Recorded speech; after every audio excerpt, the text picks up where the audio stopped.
It seems like a bit of a difficult sell, though. So you're saying, on the one hand, okay, maybe we need government to come in, and we do need some kind of oversight to stop, just reams and reams of pollution and kind of on that angle. But then on the other side, you're saying maybe there's a role for business here, and potential for huge new markets and new jobs in the US. At the moment, we're seeing a massive investment in China and I know in Europe as well. But you're dealing with two characters, or two kind of parts of society now that, a little bit of music there. We're dealing with two parts of society now that there's a lot of cynicism about. You've got government on one hand and kind of bankers and businessmen on the other. This isn't going to fly, is it? How are we going to get people? How are you going to motivate people on this subject? I know there's kind of quite a lot of activism now, and there's a big day of action coming up. But what kind of things are going on in the US? Well, a huge thing that's going on in the U.S. is that the White House is actually going solar. So that we got that news last night, and I always said that the movement is really gonna begin. I mean, the tides are gonna really turn in the U.S. when the White House goes solar again. So I mean, for me, it's a huge symbolic step that the Obama administration, I know, has been looking into for years about when and how to do it, because obviously it's a bit of a loose cannon. It's gonna play really badly in some parts of the country, and we're coming up, as Alex said, on a midterm election, which is going to decide, the fate of Capitol Hill, and how, because right now, with all the difficulties we've had passing anything, it's Democratic led, and so if it gets less Democratic, we're going to see a lot less happening. So we can't blame Obama, which people say, why didn't Obama do more? Well, I mean, look at the Congress he has is not delivering. So we really need to see a midterm election. So part of the movement I'm hoping for is maybe 1010 does start to inspire people to get out the vote. And I think that's a big part of the next movement. What's 1010? Alex, maybe you can give us a bit of an oversight of this day of action. Is it coming up? It's the Global Work Party. It's taking place on October 10th of 2020, so it's 10-10-10. And I think it's really a demonstration of how average, ordinary Americans are really getting out on the ground, and they're doing the work that maybe the politicians won't do or they can't do. There was going to be a march, I believe, to the White House actually to ask them to install solar panels, but now they've already agreed. But I think actions are actually taking place all over the world, and people are showing that we want clean energy. This is good. This is good for the economy. It's good for us, and it's good for the world too. So I think it's 7,000 actions taking place around the world.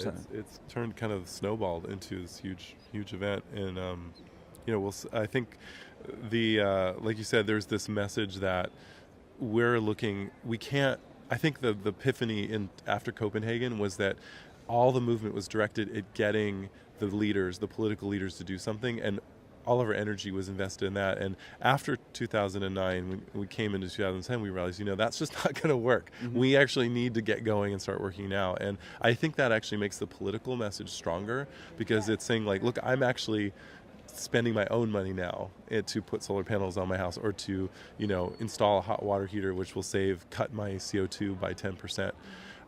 And that's without, and with maybe in some cases small government assistance, but so I think it sends that message that, like, people are doing it on their own, and then now they're asking their politicians, okay, so you guys got to do your part now. And I think it kind of makes a stronger message, and so I think it's gonna be interesting in 2011 to see how this almost like a dialogue type political action will work, because I think it's kind of a first in a certain way, where it's sort of like, we're all doing this together.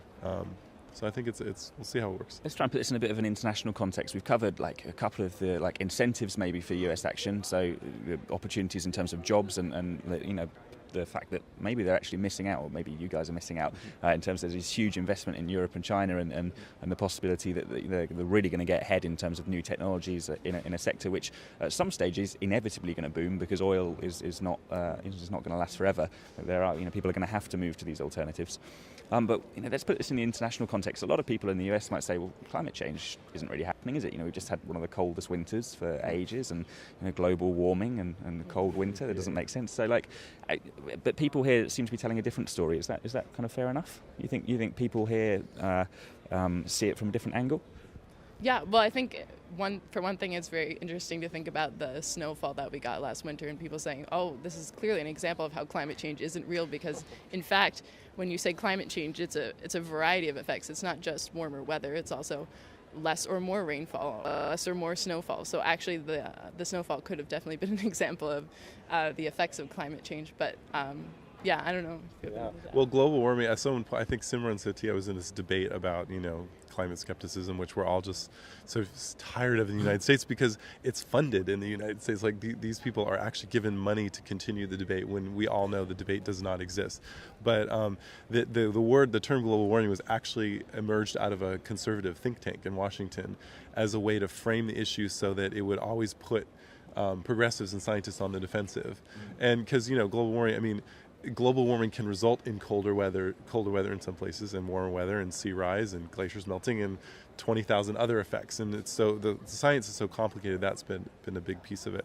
So I think after feeling, a lot of us have been working on exposing who's funding these people, and at some point we're just sort of tired of it, and we're like, every other country in the world, this is not a debate. It's only one country, and that country happens to have hundreds of millions of dollars spent creating the impression that there is a debate. So at some point, we got to just keep doing our work and sort of ignore it. It's like, it's kind of hard, and it's been massively successful. People really do think that there is a debate. There is not a debate.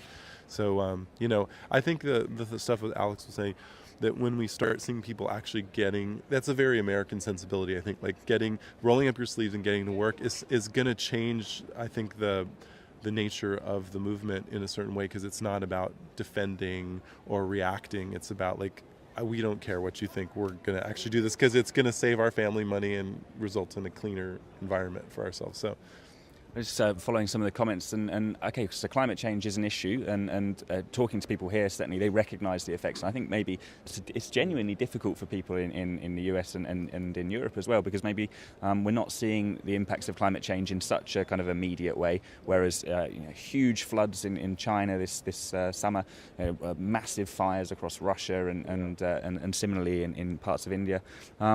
And Pakistan as well. And so if you're not kind of confronted by these kind of devastating impacts of climate change, then perhaps you're sitting there and you're thinking, okay, well, I can see that maybe there's some benefits in investing in these kind of new technologies, but we've got bigger fish to fry. We've got wars happening. We've got an economic crisis going on.